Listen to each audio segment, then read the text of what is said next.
اکثر ہو نا کسی بندے کو تو شعاؤں کے ذریعے سے علاج کرتے ہیں. اگر جسمانی بیماریوں کا علاج شعاؤں کے ذریعے سے ممکن ہے تو روحانی بیماریوں کا علاج پھر اس سے کیوں ممکن نہیں ہے؟ اس لیے اللہ والوں کی صحبت چند منٹ کی بھی ہو اس کی اپنی برکات ہوتی ہیں.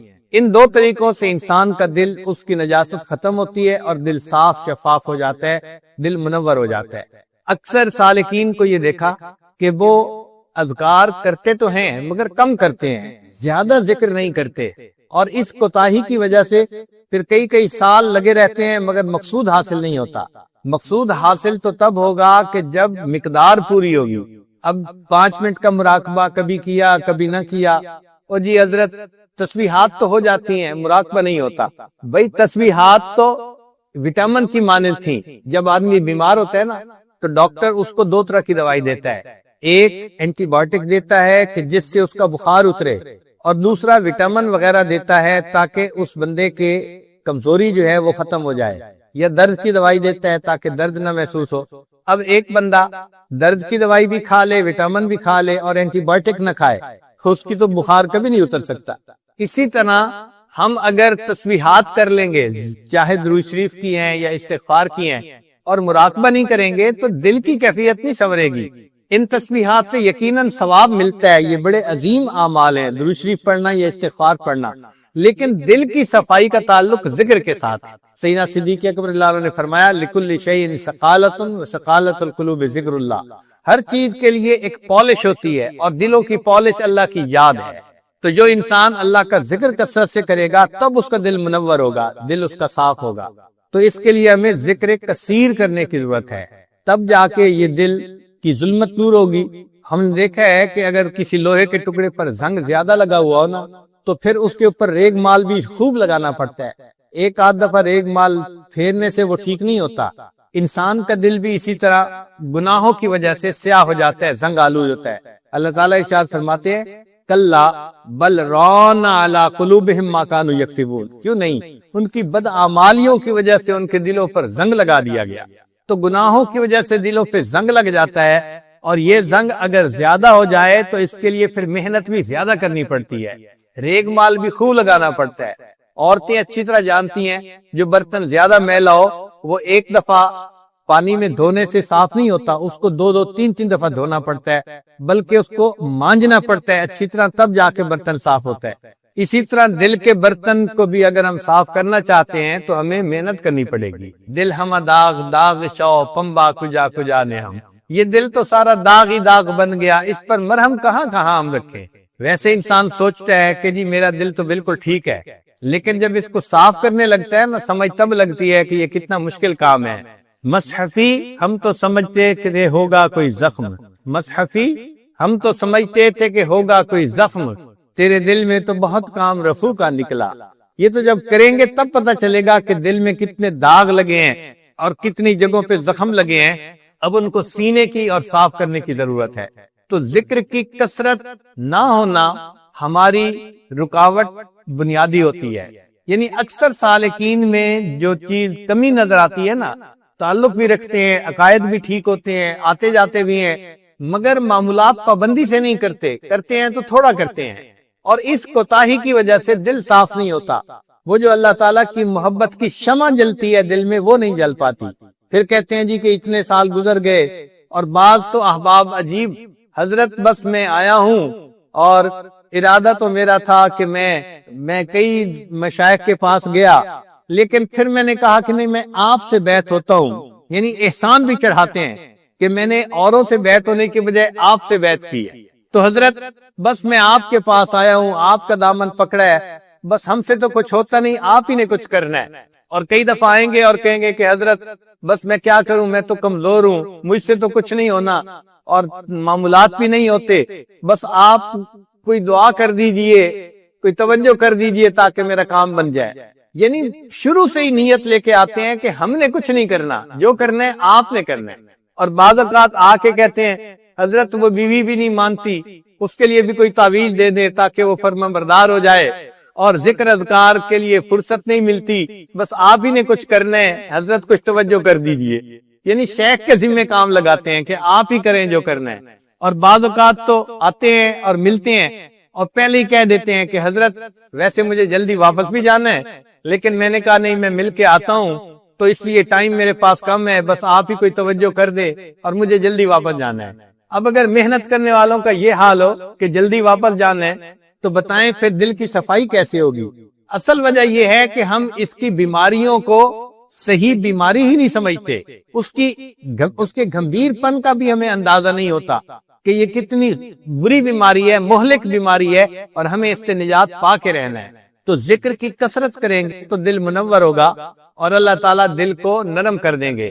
ذکر کے اندر یہ خوبی ہے کہ یہ انسان کے دل سے دنیا کی محبت کو نکال دیتا ہے۔ جتنا ذکر زیادہ کریں گے اتنا ذات کی محبت زیادہ آئے گی۔ یہ اصول یاد رکھیں کہ ذکر سے ذات کی محبت پیدا ہوتی ہے۔ آپ کسی چیز کا زیادہ ذکر شروع کر دیں، آپ کے دل میں اس کی محبت آنی شروع ہو جائے گی۔ ابھی آپ بیٹھے ہیں، آپ کے سامنے آئس کریم کا تذکرہ شروع کر دے، ونیلا فلیور ایسی ہوتی ہے، فلاں ایسی، تو تھوڑی دیر کے بعد بہت سارے نوجوانوں کا دل چاہے گا کہ ہم یہ فلیور کی آئس کریم کھا ہی لیتے۔ تو تذکرے سے محبت آتی ہے، یہ شریعت کا حسن ہے۔ اس لیے شریعت نے کہا کہ کوئی عورت اپنے میاں کے سامنے کسی غیر عورت کا تذکرہ مت کرے۔ کیوں؟ کہ تذکرہ کرنے سے دل کے اندر تعلق جڑ جاتا ہے۔ یہ حسن ہے شریعت کا۔ تو ہم اللہ تعالیٰ کا ذکر کثرت کے ساتھ کریں گے، اس کا نتیجہ یہ ہوگا کہ ہمارے دلوں میں اللہ تعالیٰ کی محبت آئے گی اور دل ہمارا اللہ تعالیٰ کی محبت سے بھر جائے گا۔ چنانچہ حضرت اختر تھانوی رحمۃ اللہ علیہ نے ایک عجیب تمثیل لکھی ہے۔ ملکہ بلقیس کے بارے میں قرآن پاک میں آیت ہے کہ اس نے اپنے امراء سے جب مشورہ کیا تھا کہ بھئی سلیمان علیہ السلام کا خط آیا ہے تو اب اس کے جواب میں کیا کروں، تو سب نے کہا تھا کہ جو آپ قدم اٹھائیں گی ہم آپ کے ساتھ ہوں گے۔ وہ سمجھدار تھی، اس نے کہا ان الملوک اذا دخلوا قریۃ، کہ جب بادشاہ کسی قریہ میں بستی میں داخل ہوتے ہیں، افسدوہا، وہ اس میں فساد مچا دیتے ہیں، وجعلوا اعزت اہلھا اذلہ، اور دنیا اور جو لوگ اس کے اندر معزز ہوتے ہیں ان کو ذلیل کر کے نکال دیتے ہیں۔ یہ تو ظاہری معنی ہیں اس آیت کے۔ تو حضرت تھانوی رحمۃ اللہ فرماتے ہیں کہ یہ ایک عجیب تمثیل ہے۔ اگر ہم بستی سے مراد دل کی بستی لے لیں اور مالک الملک کا نام لے لیں ملوک سے مراد، تو ترجمہ پھر یوں بنے گا ان الملوک اذا دخلوا قریۃ، جب اللہ تعالیٰ کا نام اس دل کی بستی میں داخل ہوتا ہے، افسدوہا، وہ انقلاب مچا دیتا ہے، وجعلوا اعزت اہلھا اذلہ، اور دنیا جو دل میں معزز ہوتی ہے اس کو ذلیل کر کے دل سے نکال دیا کرتا ہے۔ تو اللہ تعالیٰ کا نام انسان کے دل سے دنیا کی محبت کو مٹا دیتا ہے اور اللہ تعالیٰ کی محبت سے دل کو بھر دیتا ہے۔ اور اگر آپ غور کریں تو ہماری زندگی کا مقصد بھی اللہ ہی کی یاد ہے۔ اللہ نے پیدا جو کیا عبادت کے لیے، تو عبادت کا اصل مقصد اللہ کی یاد ہے، تو اصل مقصود اللہ کی یاد ہے، اسی سے یہ دنیا قائم ہے۔ اور دنیا کی ہر چیز اللہ کا ذکر کرتی ہے، جو بھی زندہ چیز ہے وہ ذکر کرتی ہے۔ اللہ تعالیٰ قرآن مجید میں ارشاد فرماتے ہیں وَإِن مِّن شَيْءٍ إِلَّا يُسَبِّحُ بِحَمْدِهِ، جو کوئی بھی چیز ہے وہ اللہ کی تسبیح بیان کرتی ہے، وَلَٰكِن لَّا تَفْقَهُونَ تَسْبِيحَهُمْ، تم اس کی تسبیح کو سمجھ نہیں سکتے، تو ہم نہیں سمجھ سکتے، لیکن ہر چیز اللہ کی تسبیح بیان کر رہی ہوتی ہے۔ ہمیں ایک مرتبہ اس کا تجربہ بھی ہوا، امریکہ میں ایک ایسی ریاست میں جانے کا موقع ملا جہاں کوئی 15-20 پاکستانی ڈاکٹر ایک ہی جگہ رہتے تھے۔ تو ایک ہفتہ ان کے یہاں قیام تھا، ان میں سے ایک صاحب جو تھے وہ دل کے اسپیشلسٹ تھے، قدرتاً انہی کے یہاں قیام تھا۔ وہ مجھے کہنے لگے کہ حضرت آپ نے ہماری روحانی بیماریوں کا علاج تو ہمیں بتا دیا، اب میں آپ کو صبح ہاسپٹل لے جاؤں گا اور آپ کے دل کو میں چیک کروں گا۔ ہم نے کہا جی ٹھیک ہے، چنانچہ وقت تھا ہم اس کے ساتھ ہاسپٹل چلے گئے۔ انہوں نے ہمیں جا کے وہاں ایک کمرے میں مشین کے آگے لٹا لیا اور دل کو چیک کرنا شروع کیا۔ ایکو کارڈیوگرام اس کو کہتے ہیں۔ وہ دل کی تصویر آ جاتی ہے اور دل کی رگوں میں کیسے خون جا رہا ہے اور آ رہا ہے، اس کی پوری تفصیل اس کے اندر ہوتی ہے۔ جب انہوں نے اسکرین پہ دکھایا تو مجھے کہنے لگے دیکھیں یہاں سے خون جا رہا ہے اور یہاں سے خون آ رہا ہے اور اتنی مقدار سے جا رہا ہے، اور آپ کی شریانیں اس وقت ٹھیک ہیں اور 80% کام کر رہی ہیں 100 کی بجائے۔ تو اس عمر میں 80% بہت اچھی چیز تھی۔ کہنے لگے جی میں بہت مطمئن ہوں آپ کے دل کی کیفیت سے۔ پھر اس کے بعد کہنے لگے کہ حضرت میں آپ کو آپ کے دل کی آواز سناؤں؟ کیا سنائیں؟ تو انہوں نے ایک بٹن آن کیا، جیسے ہی بٹن آن کیا تو آواز آنے لگ گئی جیسے دل جو ہے وہ خون کو پمپ کر رہا ہے۔ وہ کہنے لگا جی کہ ہماری میڈیکل کی کتابوں میں لکھا ہے کہ دل جب خون کو پمپ کرتا ہے نا تو لب ڈب کی آواز آتی ہے، لب ڈب یہ آواز آتی ہے۔ اس کو ہم نے بھی سنا، لیکن قدرتاً میرا ذہن دوسری طرف گیا۔ میں نے کہا ڈاکٹر صاحب اصل وجہ یہ تھی کہ یہ کافر لوگ ہیں، یہ دل کی آواز کو سنتے ہیں تو ان کو لب ڈب نظر آتا ہے۔ آپ ذرا غور کریں، مجھے تو یہ کچھ اور آواز نظر آتی ہے۔ تو وہ غور سے مجھے دیکھ لگے، حضرت کون سی آواز؟ میں نے کہا یہ تو دل لب ڈب نہیں کر رہا، یہ تو رب رب رب رب کر رہا ہے۔ جب اس کو یہ کہا تو وہ بڑے حیران ہوئے، پھر کہنے لگے اچھا اس کو دیکھتے ہیں۔ پھر انہوں نے غور سے اس کو دیکھا اور پھر کہنے لگے حضرت رب رب کی آواز بالکل اس کے زیادہ قریب ہے۔ انہوں نے فیصلہ کر دیا کہ واقعی انسان کا دل جو خون پمپ کر رہا ہوتا ہے وہ آواز رب رب کی پیدا ہو رہی ہوتی ہے۔ میں نے کہا آج مسئلہ سمجھ میں آ گیا، اگر ہر زیرو کا دل جو خون پمپ کرتا ہے اس کی آواز رب رب پکار رہی ہے، اس کا مطلب یہ کہ جتنی زیرو دنیا کے اندر ہیں سب کے جسم اللہ کا ذکر کر رہے ہوتے ہیں۔ اللہ تعالیٰ نے تو قرآن مجید میں فرما دیا وَإِن مِّن شَيْءٍ إِلَّا يُسَبِّحُ بِحَمْدِهِ وَلَٰكِن لَّا تَفْقَهُونَ تَسْبِيحَهُمْ۔ تو واقعی بات ایسی ہے کہ ہمارا جسم اللہ کا ذکر کر رہا ہوتا ہے، باقی ہم خود اللہ کا ذکر کریں تو پھر کامل جسم اللہ کا ذکر کرے گا، ورنہ آدھا تو کر ہی رہا ہوتا ہے اور باقی آدھا غافل ہوتا ہے۔ تو ہمیں اللہ تعالیٰ کا ذکر کثرت کے ساتھ کرنا چاہیے تاکہ اس کے اثرات ہمارے دلوں پر مرتب ہوں۔ چنانچہ انسان کا یہ جو ذکر ہے یہ انسان کے لیے جان کی مانند ہے، روحانی جان کی مانند ہے۔ چنانچہ حدیث پاک میں آتا ہے، ابو موسیٰ اشعری رضی اللہ تعالیٰ عنہ روایت کرتے ہیں، قول النبی صلی اللہ علیہ وسلم مثل الذی یذکر ربہ والذی لا یذکر ربہ مثل الحی والمیت، کہ مثال اس شخص کی جو ذکر کرتا ہے اور اس کی جو ذکر نہیں کرتا زندہ اور مردہ کی مانند ہے۔ یعنی ذکر کرنے والا انسان زندہ ہے اور ذکر نہ کرنے والا شخص وہ مردہ کی مانند ہے۔ تو یہ روحانی زندہ اور روحانی مردہ ہے گویا۔ دیکھیے اللہ کے حبیب صلی اللہ علیہ وسلم نے 1400 سال پہلے بتا دیا کہ ذکر کرنے والا انسان زندہ کی مانند اور ذکر نہ کرنے والا وہ مردہ کی مانند ہے۔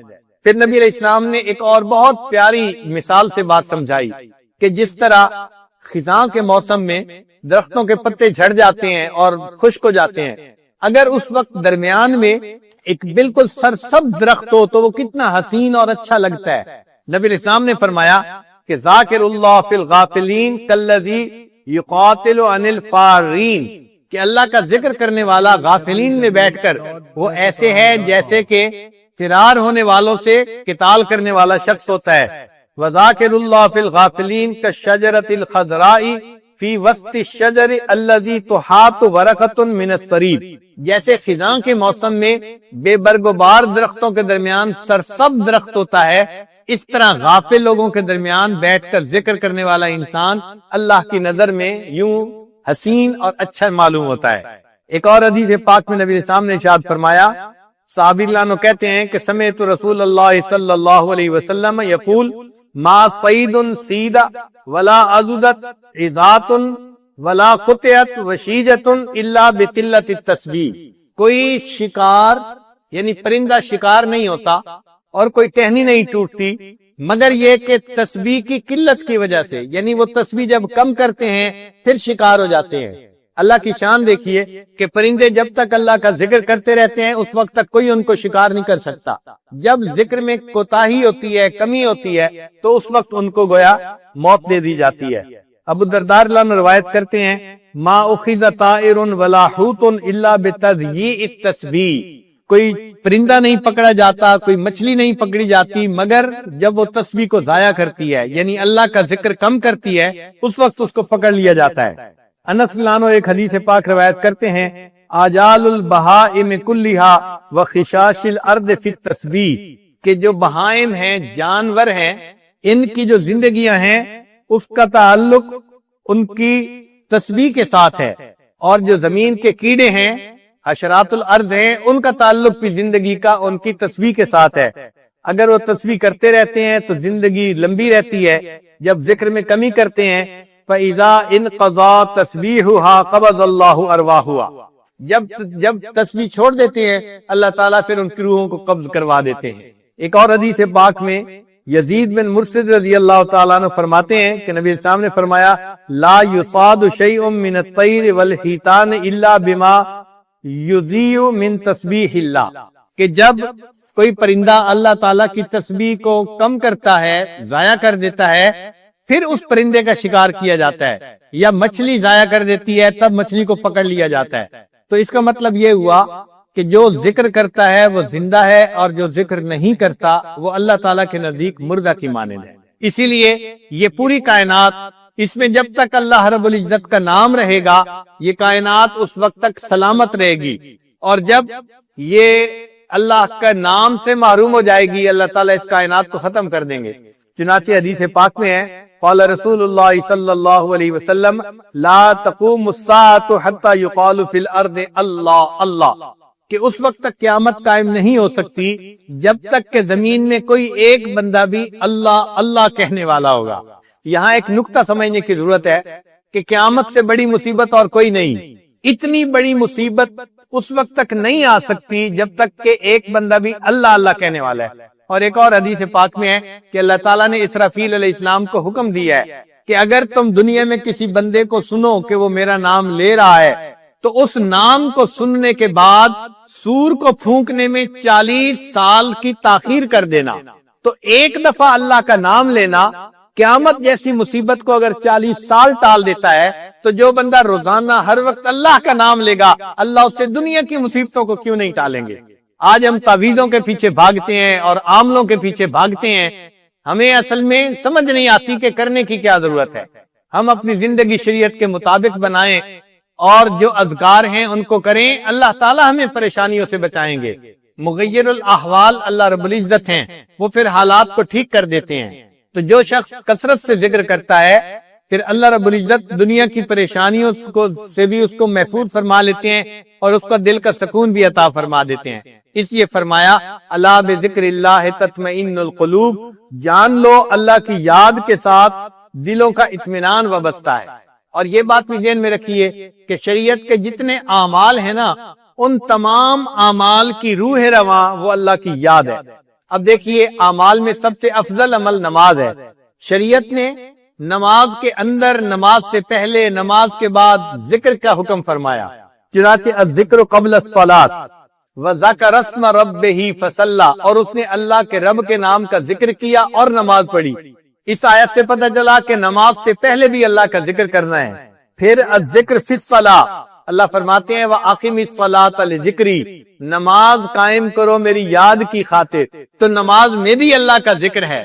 اور جب نماز پڑھ لیں تو الذکر بعد الصلاۃ، نماز کے بعد بھی اللہ کا ذکر۔ چنانچہ اللہ تعالیٰ ارشاد فرماتے ہیں فَإِذَا قَضَيْتُمُ الصَّلَاةَ فَاذْكُرُوا اللَّهَ قِيَامًا وَقُعُودًا وَعَلَىٰ جُنُوبِكُمْ۔ تو نماز سے پہلے بھی اللہ کا ذکر، نماز کے اندر بھی اللہ کا ذکر، اور نماز کے بعد بھی اللہ کا ذکر۔ اب نماز میں نماز جمعہ کی اور اہمیت زیادہ ہے۔ اللہ تعالیٰ نے نماز جمعہ سے پہلے بھی ذکر کا حکم فرمایا، نماز جمعہ کے بعد بھی فرمایا یا ایھا الذین آمنوا اذا نودی للصلاۃ من یوم الجمعۃ فاسعوا الی ذکر اللہ وذروا البیع ذالکم خیر لکم ان کنتم تعلمون۔ پھر جب نماز جمعہ ادا کر لی تو الذکر بعد الجمعہ فرمایا فاذا قضیت الصلاۃ فانتشروا فی الارض وابتغوا من فضل اللہ واذکروا اللہ کثیرا لعلکم تفلحون۔ یعنی جمعہ سے پہلے بھی ذکر کا حکم اور جمعہ کے بعد بھی ذکر کا حکم۔ نماز کے بعد حج کا عمل لے لیجئے۔ اب حج کا عمل کتنا محترم بشان عمل ہے کہ جو بندہ حج مبرور کر کے آتا ہے وہ گناہوں سے اس طرح پاک ہوتا ہے جیسے اس دن پاک تھا جب اس کی والدہ نے اس کو جنم دیا تھا۔ یعنی جب پیدا ہوا تھا جیسے اس دن گناہوں سے پاک تھا، یہ حج کرنے سے اس طرح گناہوں سے پاک ہو جاتا ہے۔ الذکر فی الحج، ذرا غور کیجئے، اللہ تعالیٰ فرماتے ہیں وَاذْكُرُوا اللَّهَ فِي أَيَّامٍ مَّعْدُودَاتٍ، یہ ایام معدود ایام حج ہیں۔ اللہ فرماتے ہیں وَاذْكُرُوا اللَّهَ، تم ذکر کرو ان گنتی کے دنوں میں۔ ایک جگہ فرمایا وَأَذِّن فِي النَّاسِ بِالْحَجِّ يَأْتُوكَ رِجَالًا وَعَلَىٰ كُلِّ ضَامِرٍ يَأْتِينَ مِن كُلِّ فَجٍّ عَمِيقٍ لِيَشْهَدُوا مَنَافِعَ لَهُمْ وَيَذْكُرُوا اسْمَ اللَّهِ فِي أَيَّامٍ مَّعْلُومَاتٍ عَلَىٰ مَا رَزَقَهُم مِّن بَهِيمَةِ الْأَنْعَامِ۔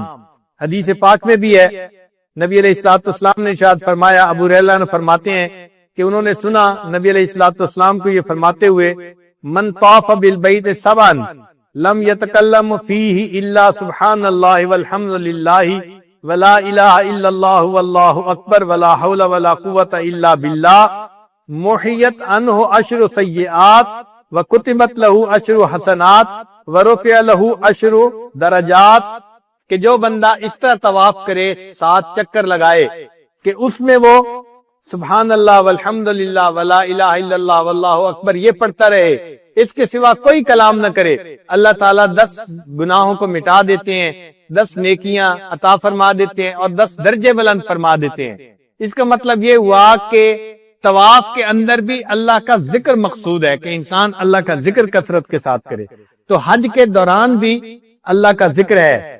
پھر جب انسان حج کر لے، الذکر بعد الافادۃ من عرفات، اللہ تعالیٰ فرماتے ہیں لیس علیکم جناح ان تبتغوا فضلا من ربکم فاذا افضتم من عرفات فاذکروا اللہ عند المشعر الحرام واذکروہ کما ہداکم وان کنتم من قبلہ لمن الضالین۔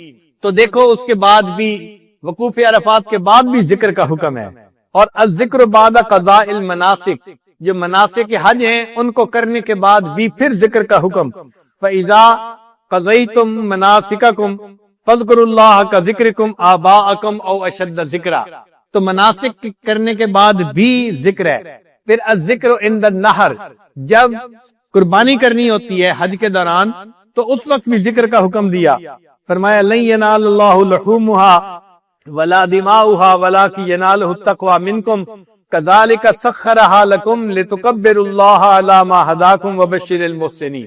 تو اس وقت بھی اللہ کا ذکر، تو اس سے معلوم ہوتا ہے کہ نماز سے پہلے بھی، نماز کے درمیان بھی، نماز کے بعد بھی، جمعہ سے پہلے بھی، جمعہ کے بعد بھی، اور حج میں حج سے پہلے بھی اور حج کے دوران بھی اور حج کے بعد بھی، مناسک کے بعد بھی۔ تو معلوم ہوا کہ جتنے اعمال ہیں اصل میں ان کی روح رواں اللہ تعالیٰ کی یاد ہی ہے، اللہ تعالیٰ کا ذکر ہی ہے۔ آپ دیکھ لیجئے ہم روزہ رکھتے ہیں تو روزے میں بھی اللہ تعالیٰ کی یاد کا حکم، چنانچہ اللہ تعالیٰ فرماتے ہیں الذکر فی الصوم شہر رمضان الذی انزل فیہ القرآن ھدی للناس وبینات من الھدی والفرقان فمن شہد منکم الشہر فلیصمہ ومن کان مریضا او علی سفر فعدۃ من ایام اخر یرید اللہ بکم اليسر ولا یرید بکم العسر ولتکملوا اللہ ولتکبروا اللہ علی ما ھداکم ولعلکم تشکرون۔ اب روزے کے بعد انسان دین کی دعوت کا کام کرتا ہے، یہ بھی ابتدا سے لے کے انتہا تک ذکر اس کے ساتھ جڑا ہوا ہے۔ چنانچہ جب حضرت موسیٰ علیہ السلام کو نبوت ملی تو انہوں نے اللہ رب العزت کی بارگاہ میں فریاد کی کہ اللہ میرے بھائی کو بھی میرا معاون بنا دیجئے، تو اس وقت انہوں نے کیا تھا، یہ کہا کہ وجعل لی وزیرا من اہلی ہارون اخی اشدد بہ اذری واشرکہ فی امری کئی نسبحک کثیرا ونذکرک کثیرا۔ تو معلوم ہوا کہ انہوں نے نبوت کے لیے جب فریاد کی تو اس وقت یہی بات کہی کہ اللہ تاکہ ہم آپ کا ذکر کثرت کے ساتھ کر سکیں۔ اب جب اللہ رب العزت نے ان کو نبوت سے سرفراز فرما دیا ہارون علیہ السلام کو، اور دونوں کو فرعون کے پاس بھیجنا تھا، اس وقت رب کریم نے دونوں کو ہدایات دی۔ اب یہ ہدایات دینے والے رب کریم ہیں، اور جن کو ہدایات دی جا رہی وہ بھی انبیاء ہیں، ان کی عظمتوں کا بھی اندازہ لگائیے، اور تو ہدایات کتنی اہم ہوں گی۔ تو اللہ تعالیٰ اس وقت فرماتے ہیں اذهب انت واخوک بآیاتی ولا تنیا فی ذکری، آپ اور آپ کا بھائی آپ جائیے میری نشانیاں لے کر اور میری یاد سے دونوں غافل نہ ہونا۔ یعنی یہ ذکر یا اللہ کی یاد اتنی اہم ہے کہ اللہ تعالیٰ اپنے انبیاء سے فرماتے ہیں کہ آپ نے دعوت کے کام میں میری یاد سے غافل نہیں ہونا۔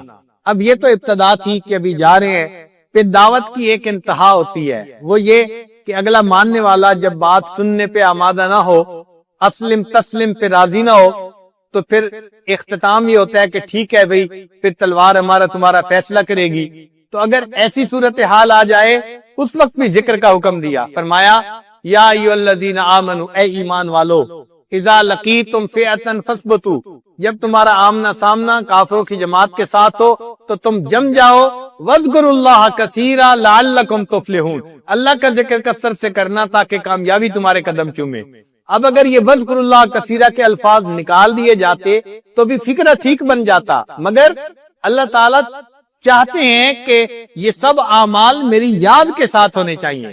تو معلوم ہوا کہ نماز کے آگے پیچھے بھی ذکر، نماز کے اندر بھی ذکر، اور جس نماز میں اللہ کی یاد نہیں وہ نماز پھٹے کپڑے کی طرح پڑھنے والے کے منہ پہ واپس مار دی جاتی ہے کہ اس میں اللہ کی یاد ہی نہیں ہے، انسان غافل ہے۔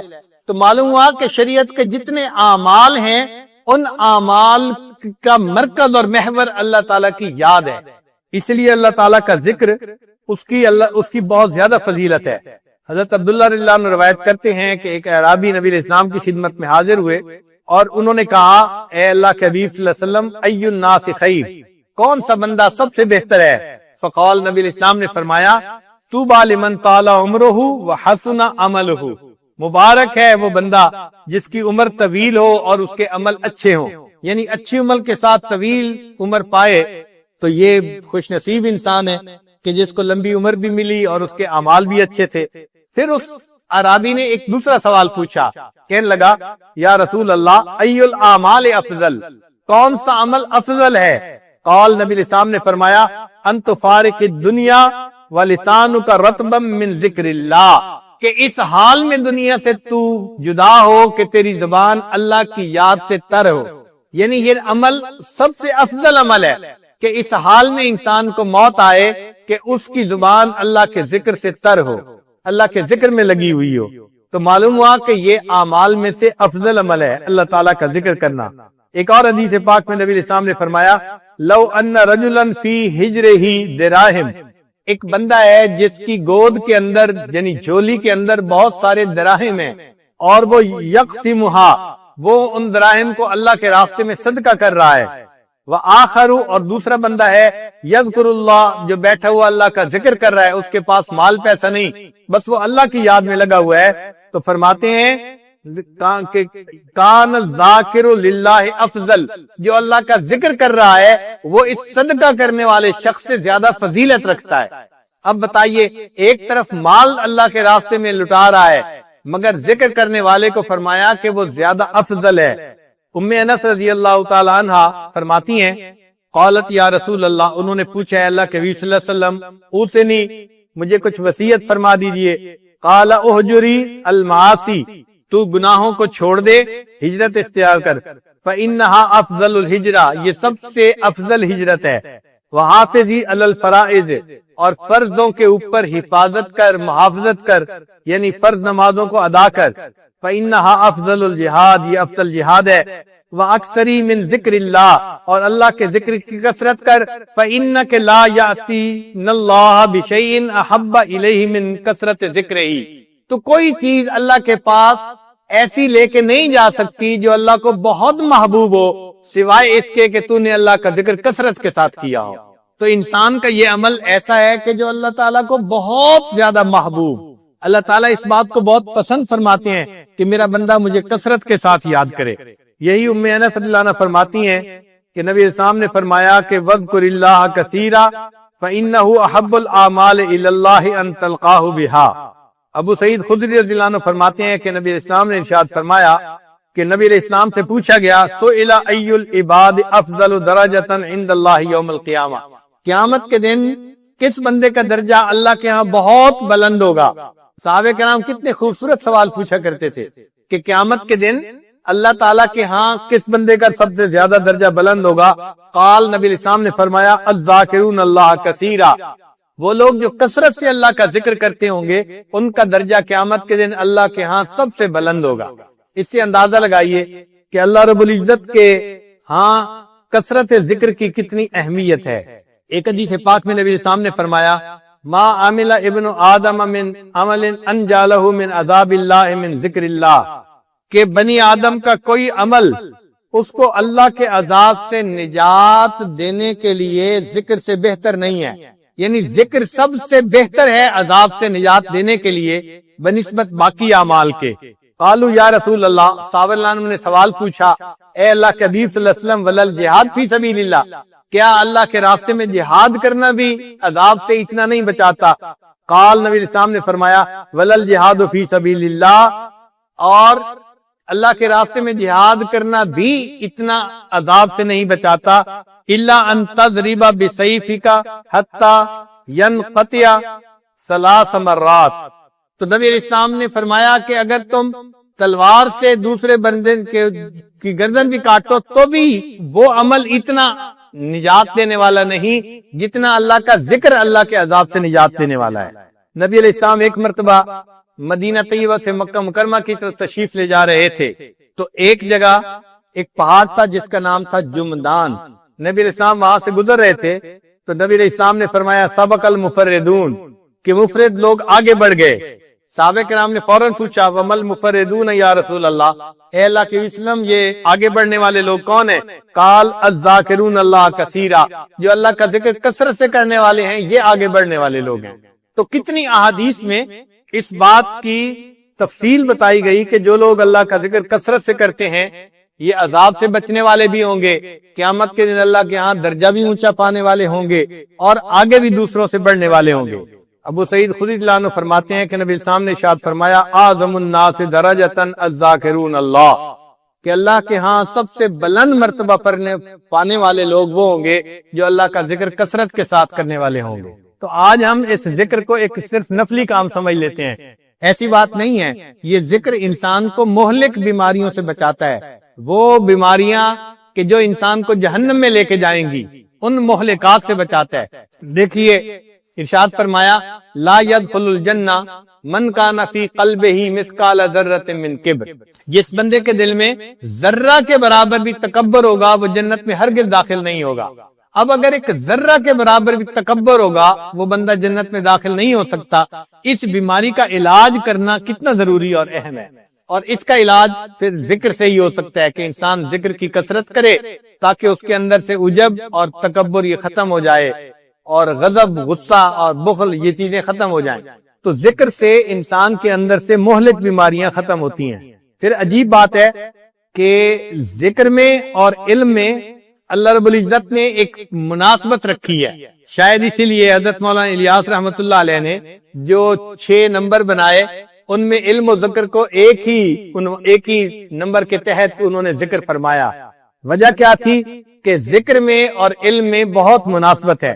چنانچہ ابو ہریرہ رضی اللہ عنہ فرماتے ہیں کہ نبی علیہ الصلوۃ والسلام ابو ہریرہ رضی اللہ عنہ کی روایت ہے، ایک دفعہ وہ بازار آئے اور لوگوں کو کہنے لگے کہ لوگوں مسجد میں نبی علیہ السلام کی میراث تقسیم ہو رہی ہے اور تم یہاں بیٹھے ہو۔ تو لوگوں نے دکانیں بند کی اور وہ مسجد میں آئے، دیکھا تو وہاں کچھ لوگ بیٹھے ہوئے اللہ کا ذکر کر رہے تھے اور قرآن پڑھ رہے تھے۔ انہوں نے کہا ابو ہریرہ آپ نے تو کہا تھا میراث تقسیم ہو رہی ہے۔ انہوں نے کہا اچھا وہاں کیا ہو رہا تھا؟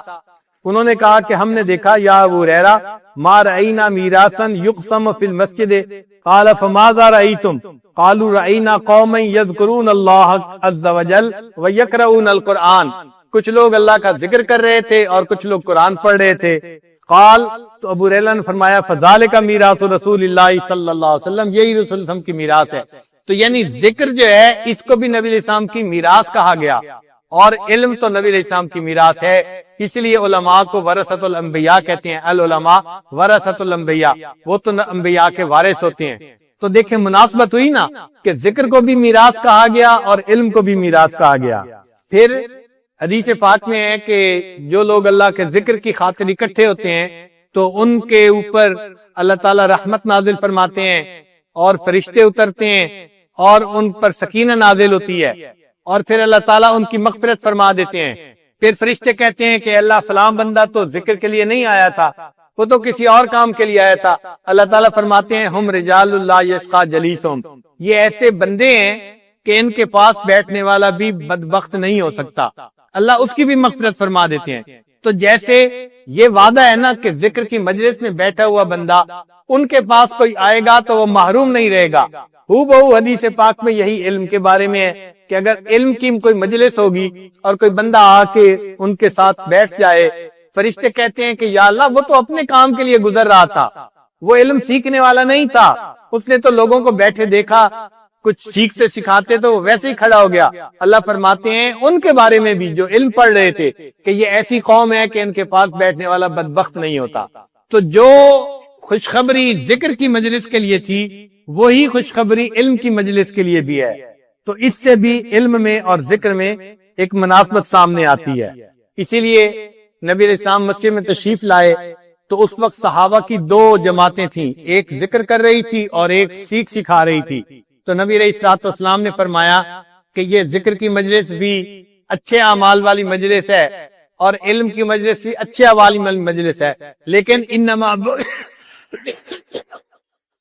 انما بعثت معلما، کیونکہ اللہ تعالیٰ نے مجھے معلم بنا کے مبعوث فرمایا ہے، لہذا میں علم والی مجلس کے اندر بیٹھوں گا۔ تو دونوں مجالس کی تصدیق فرمائی اللہ کے حبیب صلی اللہ علیہ وسلم نے۔ پھر دیکھیے علم جو ہے وہ انسان کو اندھیرے سے نکال کے روشنی کی طرف لاتا ہے، اور اسی طرح اللہ کا ذکر بھی انسان کو اندھیرے سے نکال کے روشنی کی طرف لاتا ہے۔ الذکر مخرج من الظلمات الی النور وکذالک العلم، اور علم بھی اسی طرح اندھیرے سے نکال کے روشنی کی طرف لاتا ہے۔ اللہ تعالیٰ ارشاد فرماتے ہیں یا ایھا الذین آمنوا اذکروا اللہ ذکرا کثیرا وسبحوہ بکرۃ واصیلا هو الذی یصلی علیکم وملائکتہ لیخرجکم من الظلمات الی النور وکان بالمؤمنین رحیما۔ تو دیکھو ذکر بھی اندھیرے سے نکال کے روشنی کی طرف لا رہا ہے، اور علم بھی اللہ تعالیٰ فرماتے ہیں الف لام را کتاب انزلناہ الیک لتخرج الناس من الظلمات الی النور، کہ آپ انسانوں کو اندھیروں سے نکال کے روشنی کی طرف لائیں۔ تو علم بھی روشنی کی طرف لاتا ہے اور ذکر بھی روشنی کی طرف لاتا ہے۔ اس سے معلوم ہوا کہ علم اور ذکر میں اللہ نے بہت زیادہ مناسبت رکھی ہے۔ پھر جو اللہ کا ذکر کرنے والا ہے وہ لعنت سے بچ جاتا ہے، اسی طرح علم والے بھی لعنت سے بچ جاتے ہیں۔ الذاکر مسون من اللعنت وکذالک العالم۔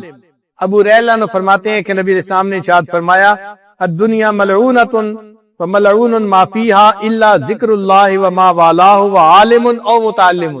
تو دیکھیے عالم، متعلم اور ذکر کرنے والا یہ لعنت سے بچ گئے، باقی فرمایا دنیا کی ہر چیز جو ہے اس کے اوپر لعنت ملعون ہے۔ اس سے بھی یہ مناسبت اور زیادہ ہو گئی۔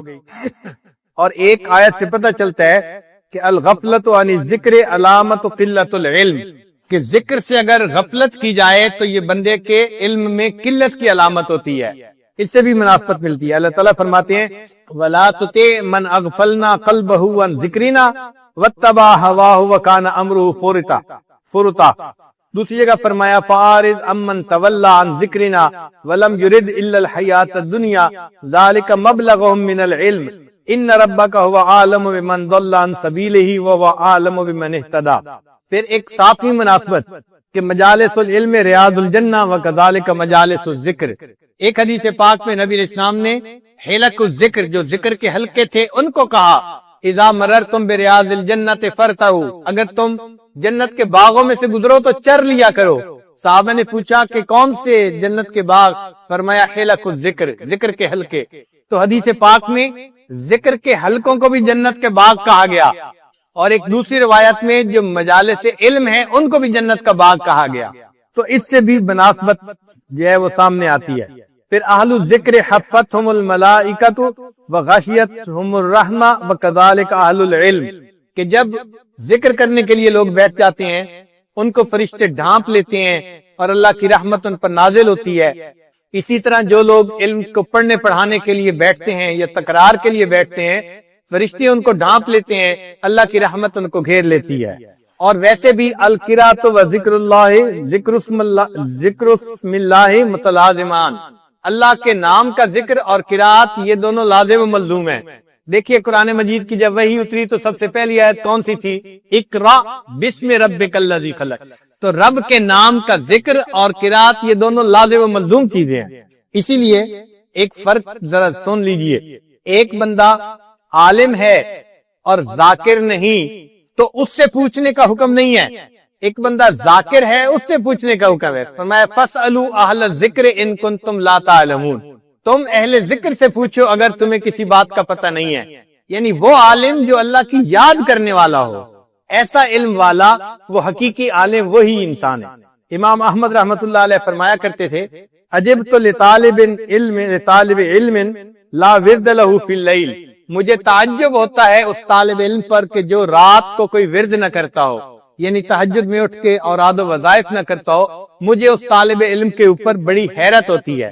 تو اس سے معلوم ہوا کہ اللہ رب العزت نے علم اور ذکر کے اندر بہت زیادہ مناسبت رکھی ہے۔ اس لیے ہر ذاکر کو چاہیے کہ اگر زندگی کا وقت فارغ کر سکے تو علم حاصل کرے، اور ہر عالم کو چاہیے کہ اگر وہ زندگی کے وقت میں کچھ وقت نکال سکے تو ذکر ضرور سیکھے۔